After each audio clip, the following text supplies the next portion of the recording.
Hello, everyone, and welcome back to the podcast. My hormones make me a nutcase.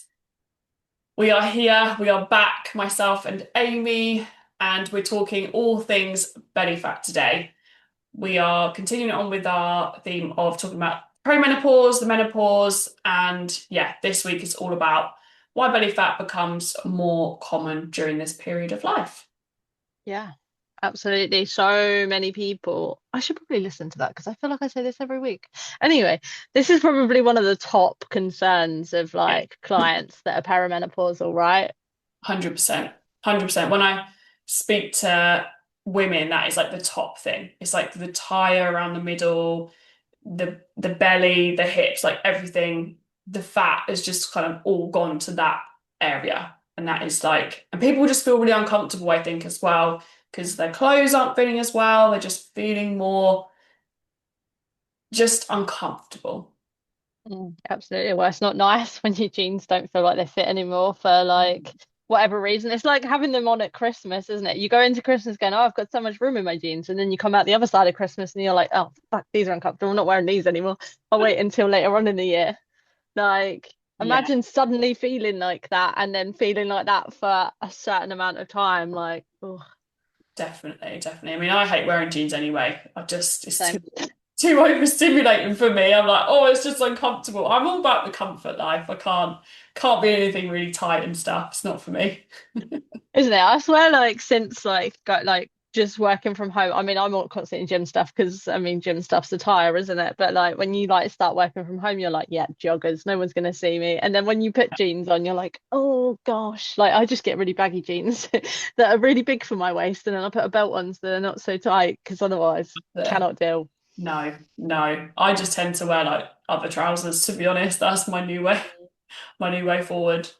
Um, but yeah, I suppose we'll start off with just kind of talking a little bit about um why you get more belly fat, effectively. I thought I was going to say something more, but yeah, just why you get more belly fat. So I suppose if you've been listening to the other podcast, we talk about like your hormones changing and um, estrogen declines, and that plays a key role in where your fat is actually distributed. So when your levels drop, fat storage shifts to the abdominal area and to your hips. So that's why you might find that you're getting that tummy, it's feeling bigger, it's feeling more uncomfortable. Um, so it's not that actually you're particularly kind of like just gaining weight, it's just that it's distributing in a different place due to lowering estrogen. 100%. And like we said, like I can have people that are like absolutely tiny and they will be like, oh, I've never had this tire ramming. And you look at them and you think Mm. you haven't got one. But like actually for them, they have. And it's, yeah, it doesn't matter how small or big you are. Like it is where it goes. And I mean, we need more, as women, we have more abdominal fat anyway compared to men Yeah. because we're protecting organs for like pregnancy and stuff like that. So I suppose because it's all that area with all your reproductive system and all of that, like it's naturally gonna flow to those areas. Mm. Yeah. Which is just not really nice because I feel like that's one of the areas where, as I suppose it's like promoted everywhere, isn't it? Have a flat stomach, don't have any rolls. Like that's what society says is ideal. So Yes, then which when I hate because everyone has roles. everyone has Unless rolls, unless you're like skin and bone, like yeah. yeah. Oh my gosh. And especially when you're like sitting down or leaning over and things like that, like you're always gonna have rolls. Like it's just normal. Um, but then when you're I going, also, sorry, just changing subject for 2 seconds. Well, no, kind of not. I watched a reel the other day, and the woman had like her bra on, and she had like a bit of boob arm fat over her bra, yeah, right? She was like ripped basically, and she was doing this thing saying this is normal. People were taking the piss out of like how much fat she had hanging over, and she's like, no, like this is the way clothing's made. It pushes your skin up, it moves your skin, like the way yeah, you sit and whatever. Like everyone has that. If you don't have that, and it gets more the more muscle you put on or whatever is what she was explaining. But it's just funny, isn't it? You have it in certain areas and people are like, oh my God, like you're fat, you're this, you're that. When actually, no, it's just skin and it's normal. Mm. Yeah. Yeah. And everyone stores fat in different areas more. Does that make sense?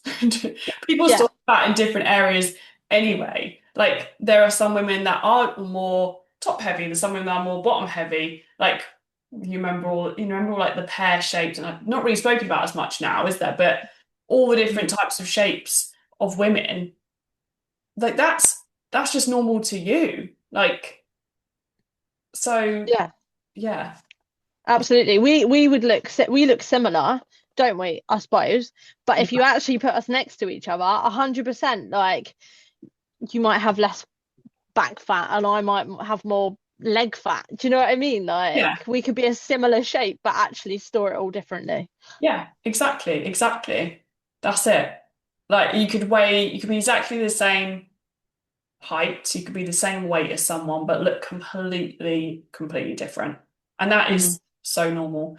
And I suppose what I was trying to say was when you're going into the perimenopause anyway, and you're starting to feel, all the symptoms that we've been talking about, hot flushes, low libido, all of those things, brain fog, anxiety, and then you start to get belly fat, which makes you feel uncomfortable as well. Like, yeah, no wonder it's just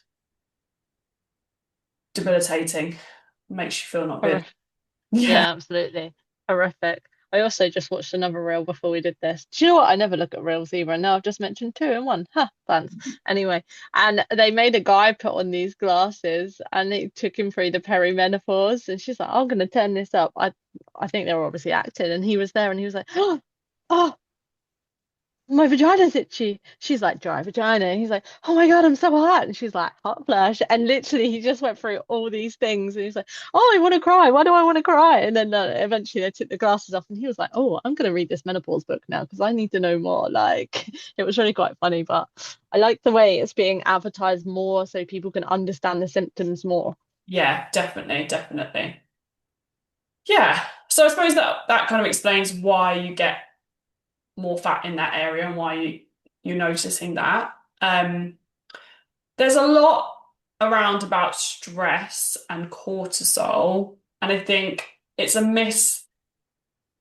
misrepresentation. Is that the right way of saying it? Um, Yeah. that if you're really stressed and you've got really high cortisol, that causes belly fat as well.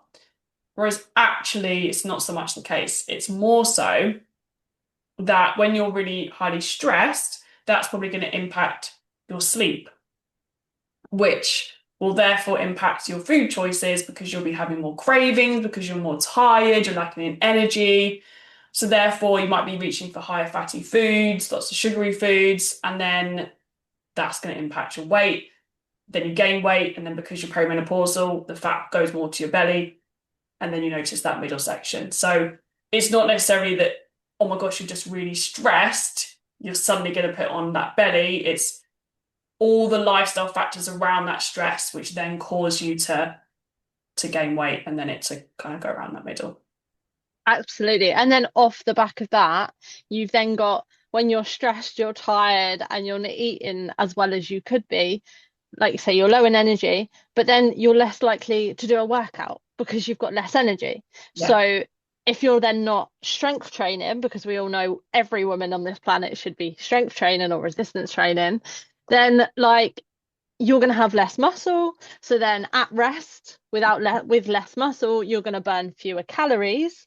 yeah, So then again, whatever you're then eating on top of that, you're then potentially overeating because you are burning less because you're doing less.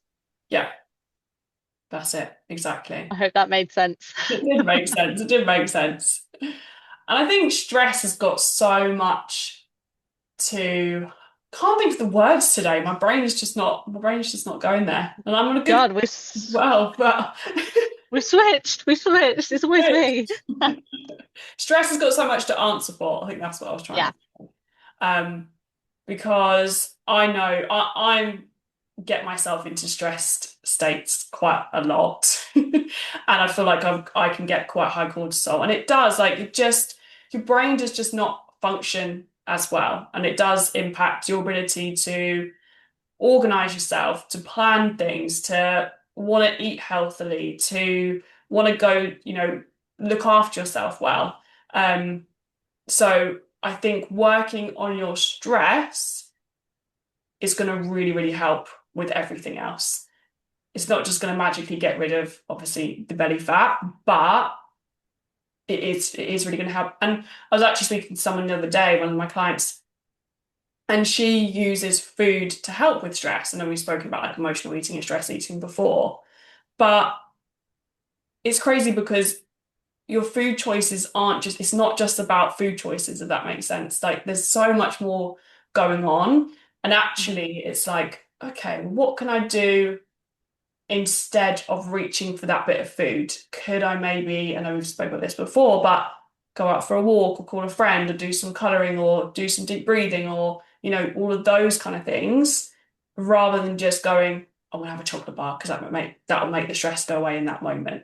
Um, so yeah, I really do But think it's important to work on the stress. is is the chocolate bar gonna get the stress away for that moment? Because if that stressor is a human being, that human being, unless you tell him to get lost, is not going anywhere. So that chocolate will not fix that problem. No, exactly. Exactly. But it gives you that dopamine hit, doesn't it? In the moment, which Absolutely. makes your brain go, oh, this is amazing. And you feel good for Hmm. 5 seconds. And then you probably feel more stressed because you're trying to be healthier and you eat a chocolate bar, so you beat yourself up about it, and then you're even more stressed. And then it's just that whole cycle. Yeah, absolutely. So actually, instead of eating the chocolate bar, get rid of the human that's causing you a stress. Yeah, if it's a human that's causing you the stress. Yeah, I'm absolutely. not saying, yeah, I'm not saying it always is, but yeah, it's like you say, it's just think about what that stressor is and actually don't avoid the stress, try and deal with the stress the best you can and find a good way it's catching, to, what was I saying? Oh shit, son. Cat Cool. stress. Is that what you were saying? Yeah, just find the best way to deal with the stress rather than, like you say, turn into food. I mean, that was going to go somewhere else. However, one has forgotten what she was going to say. Anyway, There's something uh, called the HALT acronym. Don't know. Anyway, it's called HALT. And basically, what it is that in the moment when you feel stressed and your automatic response is to go and to get some food, you stop yourself. So you halt in that moment and you sit down or stand up. You're too young to sit down. But you basically go, right, am I actually hungry? Am I angry? Am I lonely? Am I tired?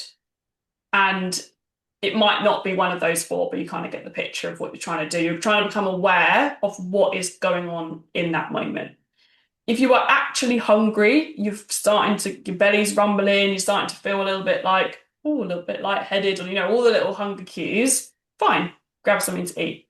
If you're feeling angry or lonely or tired or stressed or whatever it is, what then has caused that stress? What has happened in that moment to cause that?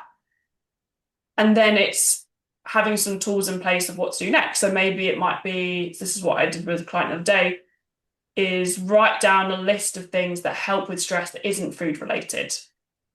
And mm, that might be personable to you because what you might find stress relieving might not be stress relieving for me. So yeah.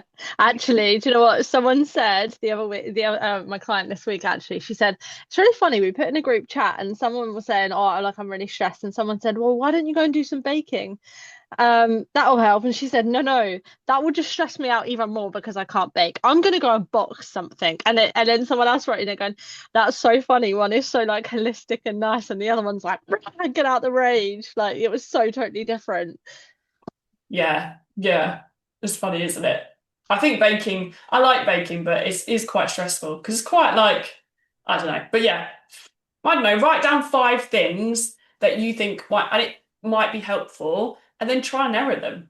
Because what you think might help you might not actually help you in the moment. Mm. So give it a try. Yeah, absolutely. And again, it's just having that awareness around it, isn't it? Yeah, It's awareness. always, Yeah, for sure. and again, you might not always win. No. Sometimes you will eat that chocolate bar, you will, I don't know, drink that bottle of wine. Yeah. But if you start doing it less, you will get better at it and you will like see the difference. It will make you feel better. Like eventually, like we still don't win every time. I mean, this week I ate a whole chocolate bar. I can't remember why. I say a whole chocolate, it was a big chocolate bar. Like it wasn't a small one, Not like right? a big. Not just like a tiny one, because everyone eats standard. Yeah. Anyway, but whatever it was, whatever I cannot remember, it obviously wasn't that important, but maybe at the time it was. That triggered it, and I went, screw this. And then, oh, I know, I think football training got cancelled, and then they said, oh, you can train with the first team, and then I instantly went, ah. I was like, so that caused me stress. And then Yeah. actually now thinking about it, I'm like, I have a choice. Like I can decide whether I go or not. But I didn't win this time. Whereas a couple of weeks ago, I was really tired. I was like, I can't be asked to cook. I'm gonna buy pizza. And actually, in the end, mum and dad had a Chinese. I looked at the Chinese and was like, nah, that's not gonna make me feel any good because the Chinese makes me feel like toffee. Yeah. And then I actually went out and made myself some pasta, like my own pasta, full like flour, egg, made the pasta, and then afterwards I was like, oh, I'm so glad I made that. Yeah. So, like sometimes you win, sometimes you don't, but if you can win the majority of them, it will make you feel better. Definitely. Definitely. And that is a journey that on Saturday I decided that I'm on is a calming my nervous system journey because Hey, I have been in fight or flight probably my whole life, to be fair. And I have like certain times where I feel a little bit less stressed. And there's all the things about the breathing and the meditation, and you do little bits and then it helps a little bit, and then you kind of get off track. And every day I was waking up feeling a little bit burnt out and tired and basically stressed, just worrying about, building a business is stressful and just life stuff. You just yeah, it's hard. And it whatever's is. going on in your life is tough, right? It's all relative person to person. And I was like, I've got to calm myself down because this is going to be a long lifetime thing, and I can't be sat in with this crazy nervous system. And I found a really good app actually. I can't remember what it's called off the top of my head, but it's a sleep app, and there's just loads of like really calming sounds and stuff on it. Um, Is and it called calm? no, it's not called Calm. Let me check because it is quite a good one. It's called Better Sleep actually. Oh, But yeah, I was finding that I was waking up at like 3 in the morning, which is not actually a menopausal symptom, but it also can be down to stress and stuff too, high cortisol. Um, and so I've been listening to brown noise when I've been going to sleep, which is actually really helpful. mm. And doing a little bit of tapping on like this. And if I'm feeling like I'm getting overwhelmed, listening to some like the other morning, I just sat and listened to this calming music whilst getting ready and stuff in the car rather than just try and take in all this information all the time. And then on Saturday, I was felt so calm that I almost got anxious because probably I'm going into too much detail here, but No, because my carry on. body doesn't feel safe in a calm state. So my body was trying to get anxious because it was like, what's going on? You feel really calm. So then I had to tell myself, you are safe. You're safe. When you're calm, you are safe because my body only feels safe when it's in this fight or flight. Um, Anyway, so I'm Tuesday, few days in now, and I'm doing it. And I'm That's good still one though. step up, but it's a Mm, process. And I wasn't probably ready to change before. And I think that's the point as well, is you have to be ready to make the change and actually do it.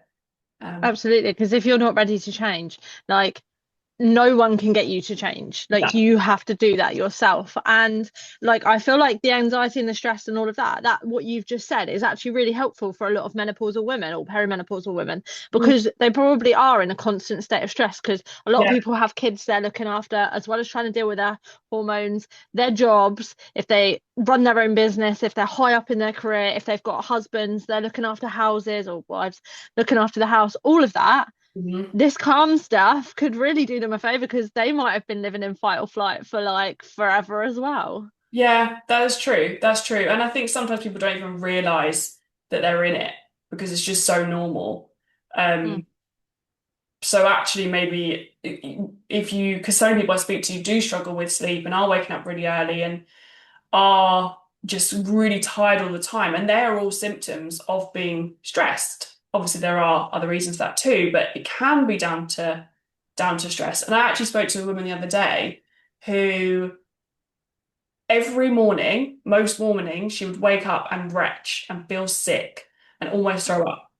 And I said to her, how does your morning start? And she was like, well, I instantly kind of get up and I have to do this for the kids. I have to take this person this way, this person this place, and I have to do this. And she was like 100 miles per hour as soon as she woke up. And I said to her, right, I'm sending you through meditation. I want you to just do this 5 minute meditation before you do anything. Anyway, for that next week, nothing, no sickness, no retching, because she'd just taken a moment to calm her nervous system before doing anything else. And she was like, I've had this for so many years. And she was like, I have never had like a full week where I haven't felt like that. And I was like, Oh my God. amazing. Isn't it mental? Mm, Like what stress will do. And like you say, being like 100 miles an hour, like in the morning, like if you've got an alarm, don't have an alarm that is really like gonna make you jump. yes. Because if you do that, that sends your cortisol levels up in the air. You get up, you're like, ah, and then you're on high alert from like 6 in the morning, Yeah, and then you're going to crash. At some point, you will crash. So absolutely. you need something that is calming and gentle to wake you up, because that's a nicer state to wake up in. Definitely. Oh my God, yeah. I have like the calmest alarm clock in the morning because there's no way I'm waking up to like my ear. I'm like, fuck.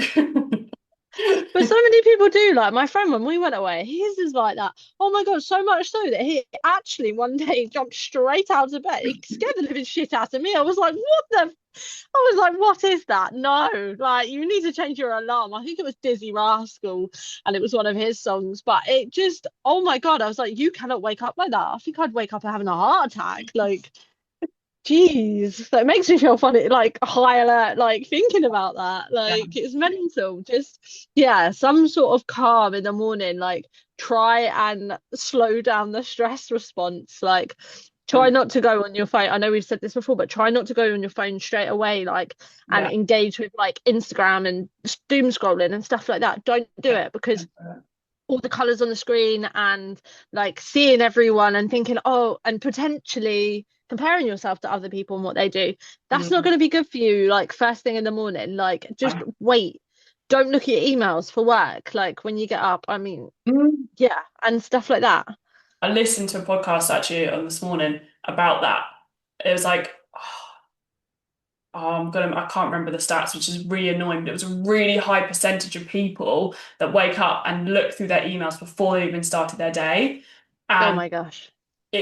yeah, then it just gets you into that automatic. They actually said that you're giving other people control then, like you're giving up the control because you're then responding to other people and looking at other people's stuff. It's like you need to take back control of your life and you don't need to people right first thing in the morning.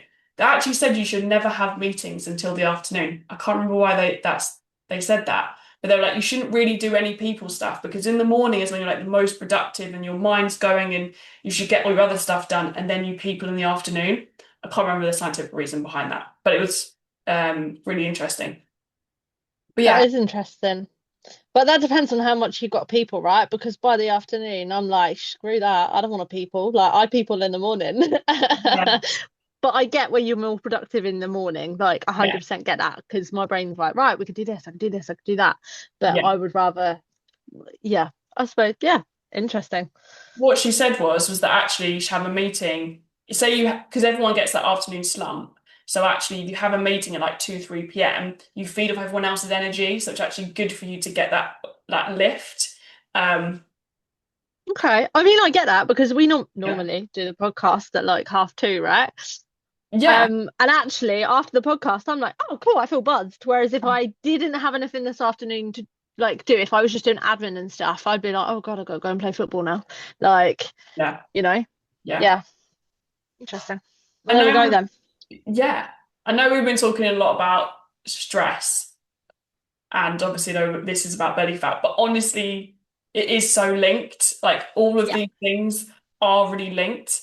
Um, so that's why we've kind of gone into this, into this, Hmm. into this train of thought. Um, but yeah, I suppose as well, another one is alcohol as well. Hmm. Which I think is cool.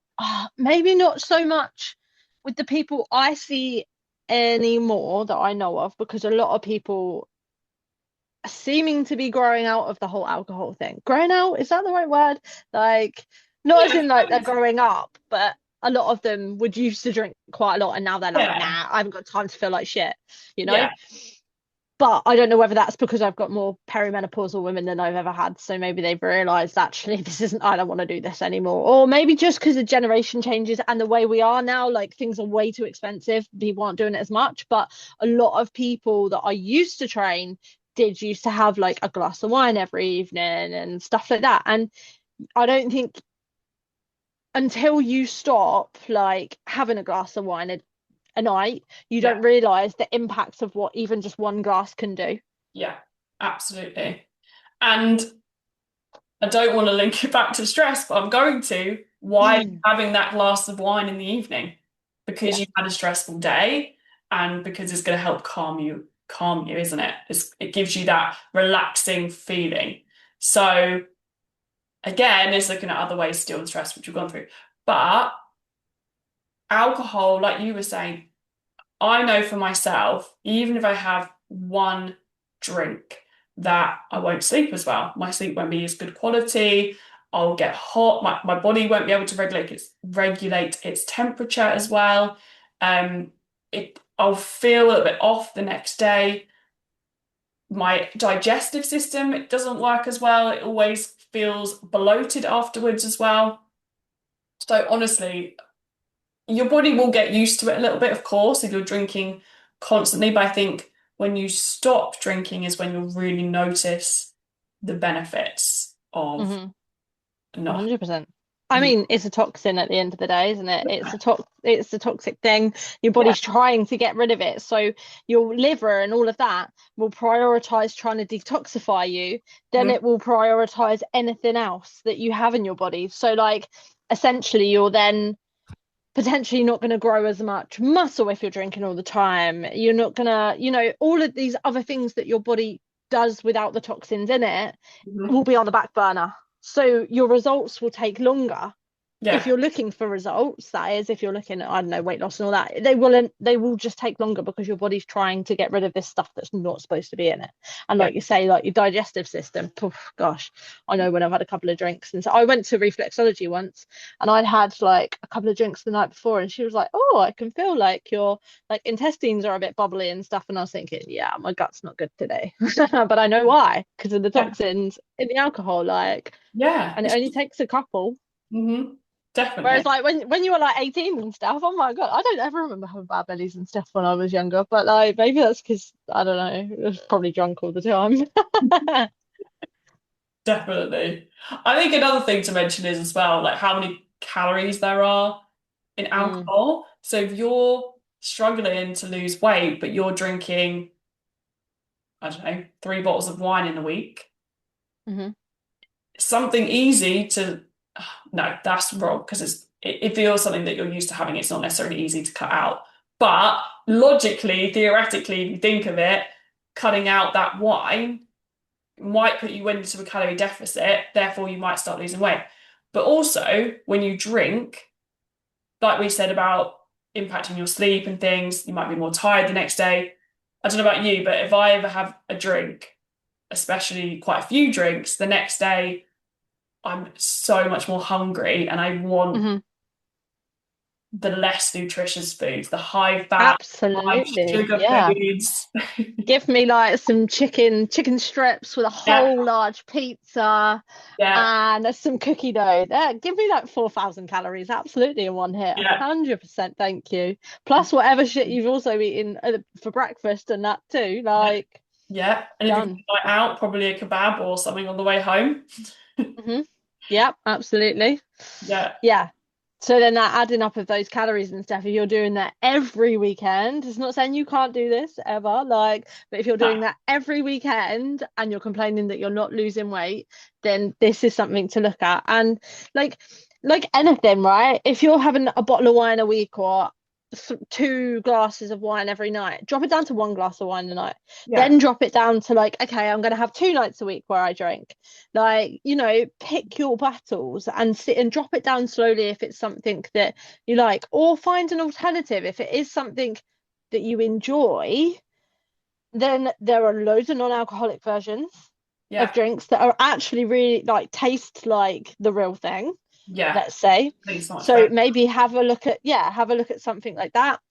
Or go for things with less calories in. So go for the white spirits, the white Yeah, drinks, because the darker the drink is, the more calories. the the more calories and less like good it is for your insides. Not that the white one's great, but Yeah, it's probably harder to digest than all the white spirits and stuff. definitely, definitely. Yeah, that's something I do. Like if I'm going to be in like a social situation, I don't really like drinking anymore. I every now and then will have a drink, it's just personal preference. I just find it makes my anxiety worse. I hate feeling like rubbish the next day, so I don't often have that many drinks. Um, but if I'm going to be in a social situation and I think people might be like, oh, why not drinking? I just take non-alcoholic stuff. Or if people come around, I have non-alcoholic stuff. No one even really notices because I'm like sat there with my gin glass and my fake gin or whatever it is, and Mm. and you feel like you're still getting involved as well, but no one's going, oh, why are you not drinking? Because it looks like you are. Yeah, absolutely. Like the amount I've done that on like football socials and stuff before. Like I'll just take a bottle of Fanta with me, like, and I'll just pour that in a cup. No, not one person questions whether there's vodka or anything in that. I'm No. like, yeah, I got a drink. As long as I walk around with a cup all the time, no one knows. Oh, Like, nice. and actually, my brother's wife, twice, she's been to a wedding and she was at a party at her house. Everyone thought she was drinking, but she was actually pregnant, which we didn't know. But Yeah. she's walking around with a drink, and you just think she's getting involved. Like nobody even questions it. Yeah. One of my friends actually was pregnant. Can't remember last year, it must have been the new year before. Yeah. And she'd had a non-alcoholic bottle of wine. Didn't notice though. Didn't know. And she was still drinking the same rosé. And yeah, all of us were just, oh yeah, she's drinking. It was like, but actually it was non-alcoholic and none of us even knew. Mm, yeah, mad. So yeah, there are options, and they actually do taste all right. To be fair, like, Yeah. so definitely ones to look at instead of like, yeah, having it all the time. Yeah, for sure. For sure. Um, but yeah, I suppose we've kind of covered poor sleep really, along with kind of stress, but Yeah. And I suppose the other one is actually like eating and yeah. not skipping meals. Well, yeah, what food you put in your mouth is probably one of the most important things, to be fair. Absolutely. And making sure you actually eat consistently and not just Yeah. starve yourself all the way throughout the day and then think, oh, I can wait until dinner. And then we've had this conversation before on nutritional podcasts, but like if you're not eating breakfast, if you're not eating lunch, and then you come home and you start cooking and you're absolutely like Hank Marvin, you're probably going to shovel in like, I don't know, have a sandwich whilst you're cooking dinner and all Mm, those other things that are then adding more calories than if you'd actually eaten throughout the day properly. yeah, You're then adding to your calorie intake. And also, if you're not eating throughout the day, your blood sugars are probably going to be all over the place. You might even snack on a few biscuits that will make your blood sugars go up and down. Like you want to keep them as stable as you possibly can, especially when you're hormonal. definitely, definitely, for sure. It is about kind of obviously putting on weight is about calories in, calories out, but you also want to have the right foods that you're putting in your body. And like you say, eating breakfast, eating lunch, eating dinner, because there's so many women that I speak to that don't have breakfast and don't have lunch. and then they have dinner and then they're still really hungry after dinner and they end up just binging on stuff. Or even as people I've been speaking to recently, that they'll do that for the whole week and they get to the weekend and that's when then they're binging on crisps and chocolate and all of that because their bodies are like so hungry and now they've got the time to think about that because they're not working. So then it's Mm, just like binge central. Um, absolutely. And looking at also not having your coffee first thing. Like it sounds like because a lot of people do that. They do, I'll grab a coffee and go. But actually, if you're going to have a coffee, you want to be eating fast. You mhm. want to eat your breakfast and then later on in the day, have your coffee. Like have it at like 10 o'clock, 11 o'clock. Once you've eaten your breakfast, let your food settle. Because I can 100% guarantee, because I am my own study, that one, you will feel better. You won't feel so tired, right? It'll also perk you up between like, 10 and 11 so you can last the rest of the day and not necessarily get a mid 3 p.m. slump. But also for your gut. Like if I have a coffee before I eat or I have a coffee with my breakfast, my God, my gut's not okay. If I eat my breakfast, then later on have a coffee, my gut is absolutely fine. It's mental. Yeah. What a difference it makes just moving when you eat your coffee. Eat your coffee, drink your coffee. Yeah, I have mine with my breakfast, but mine's decaf, so I don't know whether it counts. I'm not sure if it does the same thing because obviously it's not got caffeine in, so it doesn't elevate like heart rates, blood sugars, or whatever. I mean, don't speak to an Italian about this because an Italian will tell you to drink your coffee first because then it gets around all the bloodstream and all that shit.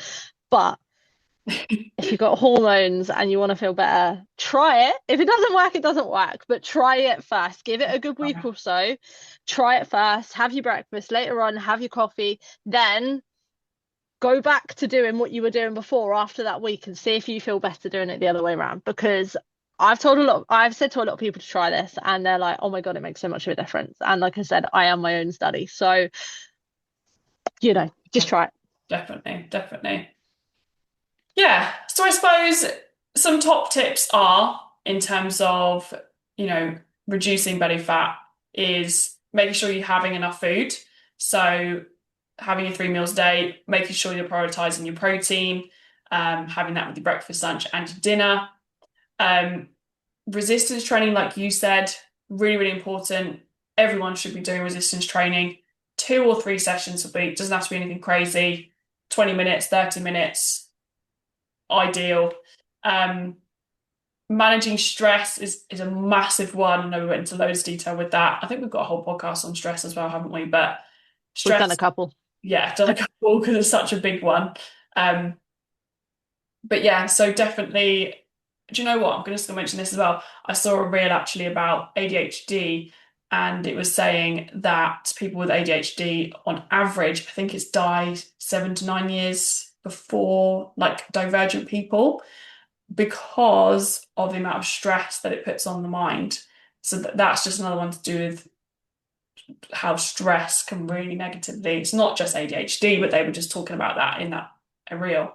Um, just saying how much badly stress can impact you. You know, you can get heart problems. What was I going to say? Heart problems and autoimmune diseases and stuff as well. Mm. But yeah, so stress definitely one to work on. Um, Sleep as well, magnesium. That's always a good one. I know you've mentioned that Oh, before. magnesium works an absolute dream, I'm telling you. But there's so many different types, so make sure you get the type that you will work for you. Yeah, yeah, absolutely, absolutely. Again, we've done a whole podcast kind of on sleep. Um, Balance your blood sugar levels by making sure you eat your regular meals, your protein, your healthy fats, having your good complex carbohydrates, keeping your alcohol down, and staying consistent with things as well, Don't give up. Because consistency is key. Consistency is key because this isn't going to happen in 1 week or maybe 2 weeks. It's going to happen over time by being consistent and doing all of those things. There's no magic pill, unfortunately. No. And Uh, it will be slow. and it Like, means so. just be prepared for it to be slow. Like, it always is. And you probably won't notice it as much as everyone else. But if you don't keep going, you're not going to change at all. So, Exactly. Exactly. Consistency is key. You didn't learn English overnight. You Yeah. didn't learn to walk overnight. So don't think you're going to lose weight overnight. Exactly, exactly. And you might find that the fat goes from other areas first, which is also quite normal. You can't choose where we lose fat from, so your body might. Yeah, man. I lose it from my chest first, and I don't even have a frigging chest. No. It does though. It always goes off your boobs first. Well, yeah, I find that as well annoying, but yeah. Sure. If you stay consistent, it will come off of your tummy area as well. So, but just have to be consistent. But you also have to be honest about that because so many people are like, yeah, I am being consistent. And actually, you're telling me you're doing 12,000 steps a day and that. And then when I say to you, how many steps you've done today? And you say you've done like 5,000, well, that's not being consistent. And that's not also being honest. So you have to be honest and actually do what you say you're going to do Yeah. consistently for it to work. Definitely, definitely. The only person you're cheating is yourself at the end of the day.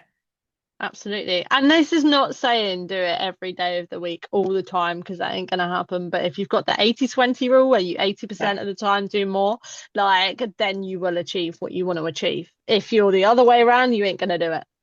absolutely. That's it. That's it. So yeah, I suppose we'll wrap it up there for today. I think we've covered everything we wanted to. Absolutely. I thought this was gonna be a short one, but I feel like it was a long one. We went on into more detail than I was expecting. But hey ho, we love a chat. Love So that. That's it. and this is the first podcast in about 4 weeks where I've actually felt like I remembered most of the things apart from that one thing. Well, my brain feels like it's okay this week. Yeah, it's been my brain. It's been my brain today. But there we go. There's always one of us. Absolutely, indeed. Well, thanks so much for listening, everyone. Hope you've enjoyed today's episode. If you want to know anything more about us, we've got the links in the description box below, so you can message us, go on our socials, etc. If you want to send us through any questions or if you've got any ideas for podcasts, we're always happy to hear them. So you can email us at contactempoweryoufitness@gmail.com. Or if you do know us and you have our numbers and stuff, feel free to message us. We're always happy to hear from you. So, yeah, thanks again, and we will catch you in the next one. We will indeed. Au revoir.